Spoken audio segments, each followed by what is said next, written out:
DJ Khaled. Yeah, I go on and on. Can't understand how I last so long.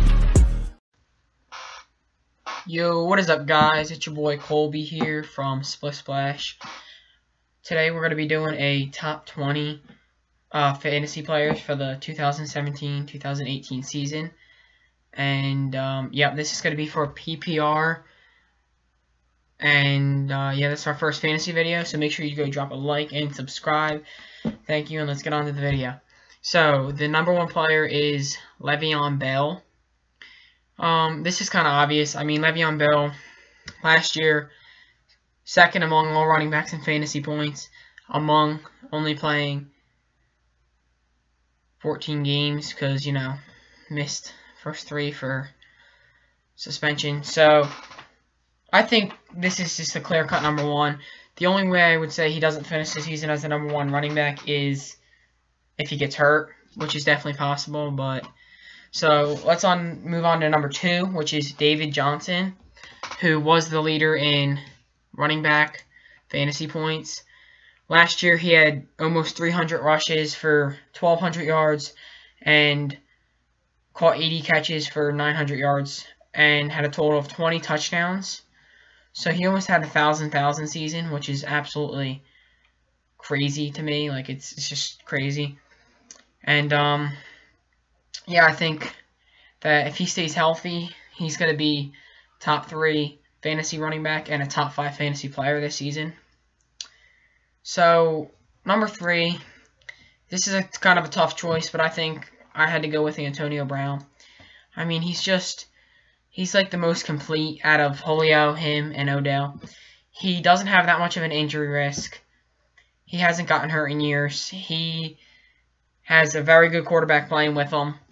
He doesn't really have any threats on his team to take catches away. Like Odell has Brandon Marshall that could take some catches away from him, as in Antonio has nobody.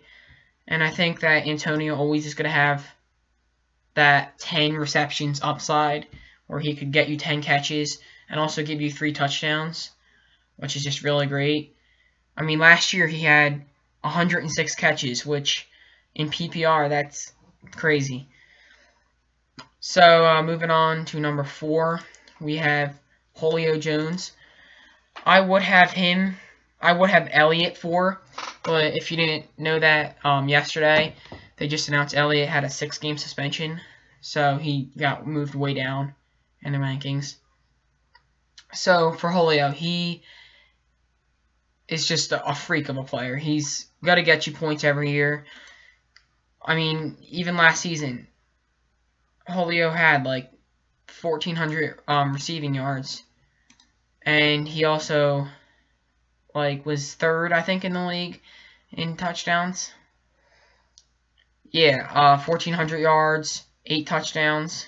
He had 130 targets, which is just crazy. It shows you how much Matt Ryan targets him. He's just, I mean, he's a beast. He's not going to get you that many catches, but last season he had a 300-yard game. That upside is always there. He always could wind up getting you like a monster game. And he doesn't put up that many bad weeks. Last season, he only had 3 weeks where he put up under 5 points, which is pretty good. And he's not that much of an injury threat, so... And as I said with Antonio, he doesn't have many people taking receptions away from him. That's probably why I have him slightly above Odell. And then now, coming in at number 5 is Odell Beckham Jr. I have him here behind Julio mostly because he might see a little bit of a decrease in targets because of Brandon Marshall being there and could be taking some targets away from him. But I do think Odell has 20 touchdown upside. Even though he had 10 last year, I think that he could wind up getting you 20 touchdowns because of how much Eli targets him in the red zone. I mean, last year he had 1,310 touchdowns and just cracked 100 receiving receptions. Odell is not that much of an injury risk. I think he's going to be a great receiver this year. I just don't think he's better than Julio. So this one was a tough call. Coming in at number 6, barely making it, LeSean McCoy. Some of you might think that's not a good ranking because some people have him at 9 or 10. I think McCoy's going to be good this year. I think that their Bills are not going to pass that much this year, so McCoy's going to get the ball a lot. Also, Mike Gillislee, who was mostly their goal line carrier last season, which took at least 6 touchdowns away from McCoy. He's not there anymore. He's on the Patriots. So I think McCoy is going to see a big increase in touchdowns. Last season, McCoy had 13 touchdowns, which was 5th among all running backs. But if Mike Gillislee wasn't there like he is this season, he would lead the league in rushing touchdowns with 19.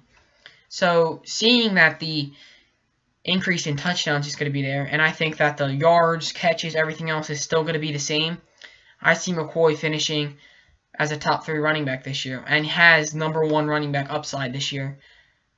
But sometimes you also have to be concerned that he does get hurt a lot, so that's always a problem.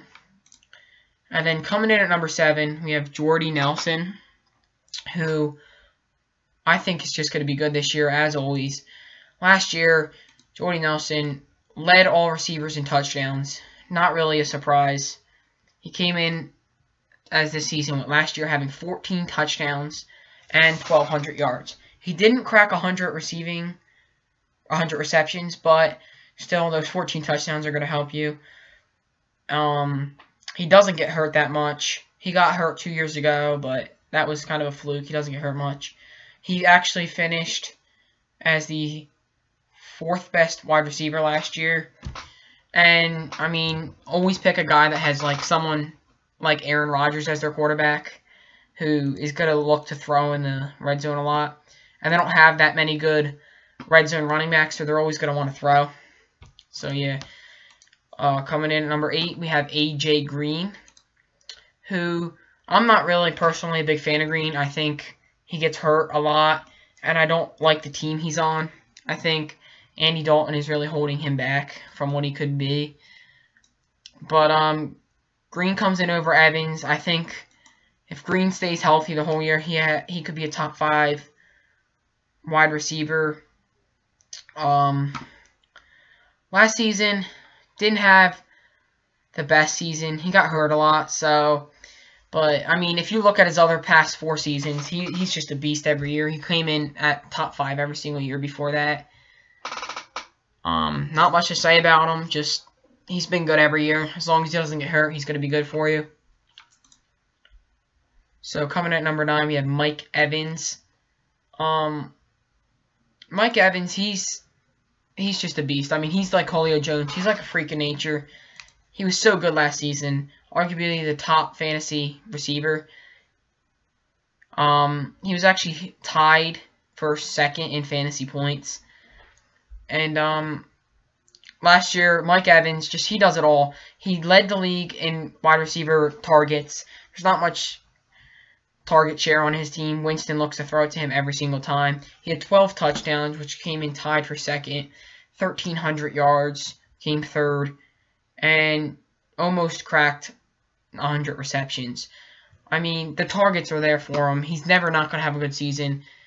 He just gets targeted so much. I think Deshaun Jackson is there, but I really don't see Deshaun Jackson taking targets away from him that much. I think Winston's still going to get him the ball. I think he'll still be the highest targeted receiver. So I think you should go and look at him as your 9th pick. Number 10, I have Devontae Freeman. I have him at 10 because I just think he is he's one of the most consistent running backs in the league. I think for the past 3 seasons, he's been arguably the most consistent running back. He's just, every game, he's going to get you like 10 points. He's just so consistent. I mean, like last season, if you look at his games, like every game it's like 20 points or like 14 points.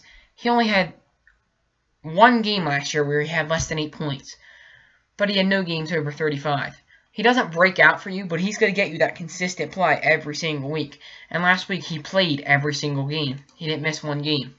So that's really what you're looking for in a running back. And that's what Devontae Freeman has. So coming in at 11, we have Michael Thomas, who I'm usually not high on second-year players because I think they're a high bust candidate. But I mean, Michael Thomas is just such a beast. He could have won Offensive Rookie of the Year if he wasn't playing against like Zeke and Dak and everybody else. But I mean, last season as a rookie, he put up really good numbers. I mean, Michael Thomas, he had 92 catches, 1,100 yards, 9 touchdowns, 122 targets. If he works on his receiving yards, he'll be a beast because he had 9 touchdowns, which is great, and he was kind of low in the receiving yards. But again, if you have Drew Brees as your quarterback, you're going to be a beast every single year. So, especially when you're his number 1 receiver, and the Saints throw the ball so much. So, Michael Thomas is going to be there. At number 12, we have Jordan Howard, who I think most of his value is coming because he's on the Bears, and the Bears are terrible. So, they're just going to feed him the rock the entire time. There's really nobody to throw to. Their quarterback's not good. None of the other running backs are good. So there's really no threat to take carries or touches away from Jordan Howard. Like, there's no threat there at all. I mean, just look at last season. He had 1,300 yards, 6 touchdowns, and he had 260 carries. If he works up his touchdowns to 10, he could maybe be a top 3 running back. And I think that he's one of those guys that comes in as his second year, but he was consistent last year. He didn't miss one game. He had a touchdown. I mean, a game where he had 3 touchdowns, 117 yards, and he had 39 fantasy points, which was an amazing game. So I mean, he could break out for you some weeks, especially that he's on the Bears and there's nobody taking targets. The one thing I'm scared of is that their Bears are going to be down a lot this season, so they might turn to throw the ball when they're down late in games, but you really shouldn't worry about that when you're picking Jordan Howard. At number 13, we have Melvin Gordon, who I actually personally had him on my fantasy team last year, and he was just an absolute monster. He finished the season with not 1,000 yards. He only had 997. He had 10 touchdowns, but that's also saying that he missed the last 3 games of the season and didn't start off the year too hot. But, I mean, in the middle of the season, like week 7, 8, and 9, every week he had over 35 fantasy points, which is just crazy. He gets so many touchdowns. Like, in the red zone, he had 10 rushing touchdowns last year, and that was only coming out of the 13 games he played. So that's just crazy. He's almost averaging a touchdown a game. And on the receiving end, Melvin Gordon gets it done, having 40 catches, almost 500 yards, and 2 touchdowns. So coming in at number 14, DeMarco Murray. I personally love DeMarco Murray this year. I think DeMarco is going to be just a monstrous running back this year. I have him as a top 5 player upside. I think that he's going to do much better than last season. He had 1,200 yards, 9 touchdowns, 50 catches, 300 yards. I mean, he's another one of those guys. He's pretty consistent. He's going to get you a lot of touches. The offense kind of runs through him, so he's never not going to have a game where he's just not going to get touches. The receiving end, he's good. So PPR, that's what you're looking for. He's consistent, and there's a little bit of an injury problem, but you shouldn't really be worried about it. So, coming in at number 15, we have T.Y. Hilton, who was originally, for standard scoring, he is ranked as my 9th receiver, my 9th player, but he's coming in at 15 because in PPR, he's just not as good as he is in standard. He doesn't get that many catches, but he does have some long receiving yard plays, and then he gets a touchdown. He was actually ranked as the 3rd best standard scoring receiver last year and the 7th best PPR. So there's a big jump there. So if you're going standard scoring, I would take him earlier than this, but this is just for PPR. Last year he had 6 games where he had over 150 yards, which is crazy. He has, good touchdown upside. He had 6 last year. He has 10 touchdown upside. He led the league in receiving yards with 1,400.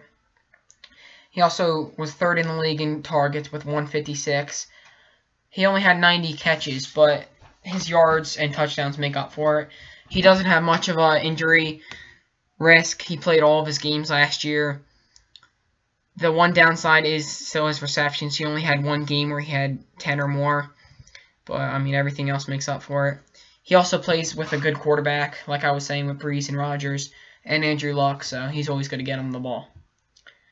At number 16, we have Jay Ajayi, who I just think he's going to be good this year. I don't think he's going to be great. I think you're getting him at a good value. Last year, I'm not that high on Ajayi, but last year he had 1,200 yards, 8 touchdowns. He doesn't do much on the receiving end, having 0 touchdowns. I think Ajayi is good, but last year could have been a fluke because out of his 1,200 yards, 700 came in 3 games. So having played all 16 games and having more than half your yards come in 3 games, that's not really that great. Other than those 3 games, he only had 1 game where he had over 100 yards. So it's kind of scary.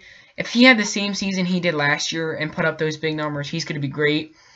But the thing is, you kind of got to be scared because of those 3 games. If he didn't have those, he wouldn't even finish as a top 20 running back. So moving on to number 17, we have Dez Bryant, who is coming off a off year where he didn't do as good as people wanted him to, mostly because, injuries held him back from doing what he usually does. He's one of those guys that has proved it for a long period of time. He's proved it every single season. He's been good. So, that's the one thing is you don't have much of a risk value in him. Last year he only had 50 catches for 800 yards and 8 touchdowns. But that's only coming off of 95 targets. But he only played 10 games, and he still had 8 touchdowns. That's crazy. If he played all 16, he would get around 12 touchdowns, which would be good for 2nd in the league. He's a high touchdown upside. I could say he could get you good 15 touchdowns a year and could crack 1,000 yards this year. He's not a big receptions guy, but in the red zone, he might lead the league in touchdowns. I just think that's what he's capable of doing. There's not a lot of people that would steal receptions and targets away from him on his team. And, now that Zeke's suspended, I think they're going to be passing the ball a little bit more, so he should be a good option. At number 18, we have Amari Cooper. I really like Amari Cooper this year. I think he's on a great team. I really like the Raiders. I think they're going to be Super Bowl contenders. He's young, which is always good. He can still progress. Again, he has a great quarterback throwing it to him. He has a lot of yards upside. He could get you 1,500 yards if you want. He had 1,100 last year, but I definitely think he's capable of getting a lot more yards. He doesn't help you much on the reception end, only grabbing 83 receptions last year, 5 touchdowns. But again, he gives you those targets. He gives you a lot of targets. The Raiders like to pass a lot, so that's always good. The downside is we have Crabtree taking away some touchdowns from him, but that's always going to be one of the things you have to give up if you're getting a guy like Amari Cooper, who could easily have 1,500 yards. So coming in at number 19, I have Rob Gronkowski. Rob Gronk is a debatable guy to pick in fantasy football.